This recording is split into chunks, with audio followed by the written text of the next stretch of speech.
Je ne savais pas quoi mettre comme fond. C'était évident que ça allait sortir un jour ou l'autre. Bonjour à tous et bienvenue sur cette nouvelle vidéo. Aujourd'hui j'ai décidé de faire un tag. J'adore les tags, j'adore les regarder, donc je me suis dit il est temps que j'en fasse un à mon tour. Et aujourd'hui j'ai décidé de faire le tag problème de lecteur. C'est un tag que j'ai découvert sur la chaîne des lectures de Nin, donc je vous mettrai le lien de sa vidéo en barre d'infos pour voir si à peu près on a le même souci mental. Il y a également Florian qui va répondre aux différentes questions de ce tag, ça sera dans un article que je vous mettrai là aussi en barre d'infos, il n'y a aucun problème.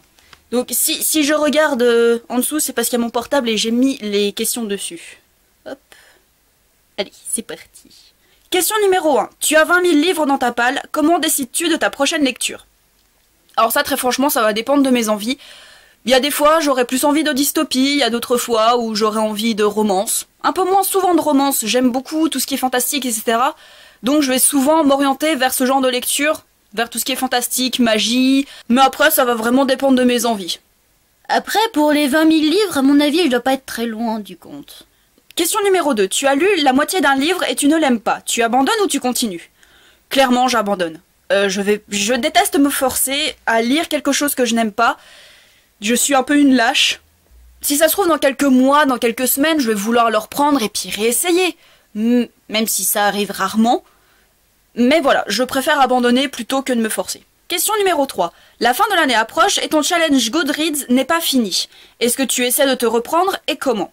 Alors pour ceux qui ne connaîtraient pas, Goodreads est comme un gros réseau social sur les lectures. J'y suis inscrite, j'ai même essayé l'année dernière de faire un petit challenge, de lire 50 livres. Je suis pas faite pour être cadrée comme ça sur un site. Sinon, si j'étais à fond sur Goodreads, je pense que j'essaierais de me reprendre, mais de faire des petites lectures. C'est-à-dire des nouvelles ou des mangas, surtout des mangas, ça se lit très vite. J'en lirais genre une petite dizaine, histoire de me rattraper, et voilà. Mais sinon, si vraiment je suis à la dèche, bah... tant pis. Question numéro 4. Les couvertures d'une saga / série que tu aimes ne se ressemblent pas, comment tu gères ça?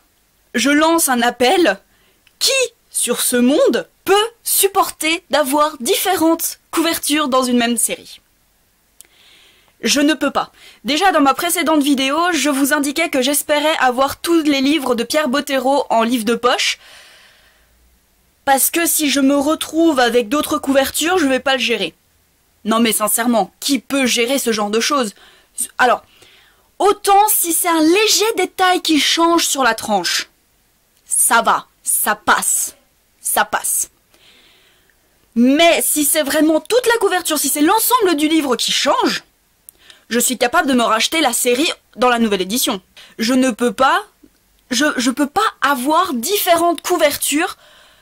Pour moi, c'est impossible. Clairement, c'est pas possible. Je suis trop perfectionniste sur ça pour me dire non, mais c'est bon, j'ai toute la série, c'est bon. Non, non, non, non, non, non, non. Je peux pas. C'est non. Je peux pas. Une question que j'ai rajoutée personnellement puisqu'elle se rapproche de la 4e. Tu as différents formats de livres dans une même série. Des poches et des grands formats. Comment tu gères ça? Je vais vous montrer tout simplement. Donc voilà, ça, c'est l'intégralité de la série Harry Potter. Donc j'ai les 4 premiers en poche et les 3 derniers en grand format. Comment vous dire que ça m'a toujours énormément perturbé d'avoir les 4 premiers en poche et les 3 derniers en grand format. Je peux pas. C'est pareil que pour les couvertures, je n'ai pas pu. Et quand je suis rentrée dans le monde du travail de libraire, je me suis dit, Aline, tant que tu es dans une librairie, autant en profiter, rachète-toi les bouquins, rachète-toi les Harry Potter. Et puis je me suis dit, quitte à les racheter, quitte à les reprendre en version de luxe. Voilà. Donc, je vais être honnête avec vous, ça coûte la peau des fesses, mais elle est tellement belle, cette série, c'est tellement beau. Alors, je ne les ai pas tous, pour l'instant, parce que comme dit, vu que ça coûte super cher, j'espace un peu mes achats, mais il m'en manque plus que 2, et ils sont au boulot, donc je peux les prendre quand je veux. Donc voilà comment je gère le fait d'avoir différents formats de livres dans une même série. Question numéro 6. Tout le monde aime un livre que tu n'aimes pas. À qui en parles-tu du coup? Oh, j'en parle avec mes amis. J'ai des amis assez compréhensifs qui acceptent les critiques négatives comme positives. Mais après, si je devais en parler, Ça serait avec mes collègues, par exemple. Le nombre de fois où j'ai parlé des livres que je n'ai pas aimés avec mes collègues. Mon Dieu. Ouais, j'en parle quand même un petit peu autour de moi, et puis je vais pouvoir vous en parler à vous. Hey! Ça c'est pratique aussi avec YouTube, on va pouvoir discuter comme ça, tranquillement. Question numéro 7. Tu es en train de lire dans un lieu public et tu sens que tu vas pleurer. Qu'est-ce que tu fais? J'ai rarement pleuré en lieu public. Parce que c'est vrai que maintenant je lis rarement dans les lieux publics. Mais si je sens les larmes qui vont couler, je pense que j'arrêterai de lire, quitte à casser totalement le rythme de lecture, etc. Mais non, je vais pas pleurer en public. On va éviter parce que sinon, voilà. Je vais pas attirer l'attention sur moi. Voilà. Question numéro 7. La suite d'un livre que tu aimes vient de sortir, mais tu as oublié pas mal de choses. Que fais-tu? Tu relis le précédent? Tu trouves un synopsis bien spoilant? Tu pleures de frustration? Je vais trouver un synopsis bien spoilant. Parce que je n'ai clairement pas le temps de relire le précédent. C'est juste... j'ai pas le temps. J'ai tellement de livres à lire, j'ai tellement de nouveautés à lire que je ne peux plus me permettre maintenant de relire des anciens livres que j'ai aimés. Et c'est vrai que je suis pas vraiment du genre à vraiment relire, à part les Harry Potter et les Twilight. Alors après, ça dépend. Si vraiment j'ai oublié pas mal de choses, je vais chercher un résumé bien spoilant. Après, si ça va, je vais lire le tome suivant en me disant, bah, ça va revenir au fil du temps. Bon, des fois, t'as des personnages qui reviennent et puis c'est qui, lui? Et je vais pas relire le précédent, du coup, pour me dire, ah oui, c'était lui! Non, si...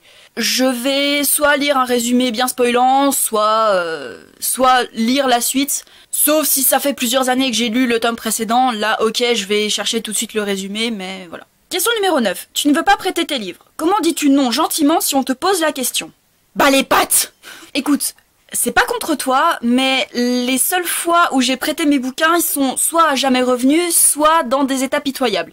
Du coup, je suis hyper perfectionniste au niveau de mes bouquins, je ne supporte pas quand ils sont un peu tordus, même moi, limite je prends des gants et je les mets sous film pour éviter de trop les abîmer, donc désolé, mais je vais pas te prêter mes livres, désolé.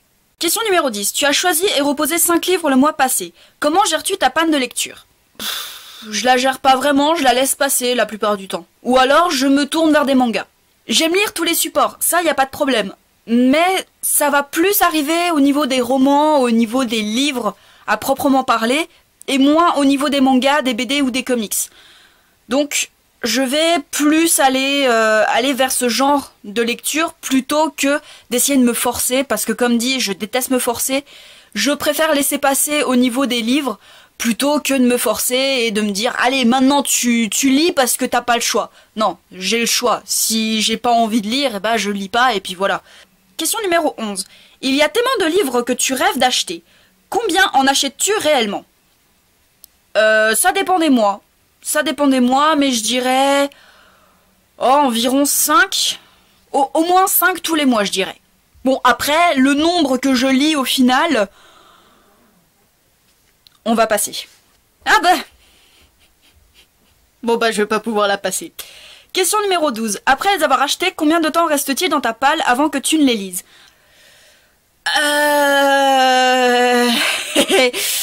Disons qu'il y a des livres, ça fait plusieurs années, qui sont dans ma pile de livres à lire. Et quand je dis plusieurs années, ça doit faire au moins, je sais pas moi, 3 ans? Quelque chose comme ça?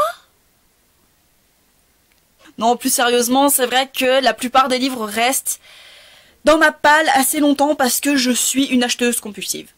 Je vois un livre, je vois le résumé, hop, je l'achète. Et puis arrivé chez moi, comme dit, je vais le poser sur mon bureau et puis je vais me dire oh, une autre fois, je lirai demain. Et puis le lendemain, oh bah je lirai la semaine prochaine. Et puis la semaine d'après, oh bah je lirai plus tard. Et puis voilà. Ce qui fait que, par exemple, là j'en vois un, bon, j'ai des livres un peu dispatchés partout. Donc un petit peu en face de moi. Oh, tu veux venir? Allez. Allez, viens, Pupus. Oh oui. Oh oui, câlin. Oh oui, câlin. Oh oui, fais câlin. Donc il y en a un que je vois un peu plus loin dans ma chambre, c'est l'intégrale du monde de Narnia. Si à proprement parler, bon, j'ai pas lu l'intégrale en entier, j'ai lu, je crois, les 2-3 premiers livres de l'intégrale. Ouais, le monde de Narnia, ça fait plusieurs années qu'il est... qu'il est là à se dire quand est-ce qu'elle va me lire? Quand est-ce qu'elle va me lire? Voilà, donc je pense que ça doit être un des plus vieux. Ouais, donc ça peut varier de quelques semaines à quelques mois à quelques années. Cette vidéo est maintenant terminée, j'espère qu'elle vous aura plu. N'hésitez surtout pas à copier et coller les questions dans les commentaires, je me ferai un plaisir de lire vos réponses. On verra s'il y a d'autres gens aussi fous que moi. Et si jamais vous avez répondu à ce tag en vidéo, n'hésitez surtout pas à me mettre le lien en commentaire, je me ferai un plaisir d'aller les voir. Je vous souhaite à tous une très bonne journée et de très belles aventures au pays des pages.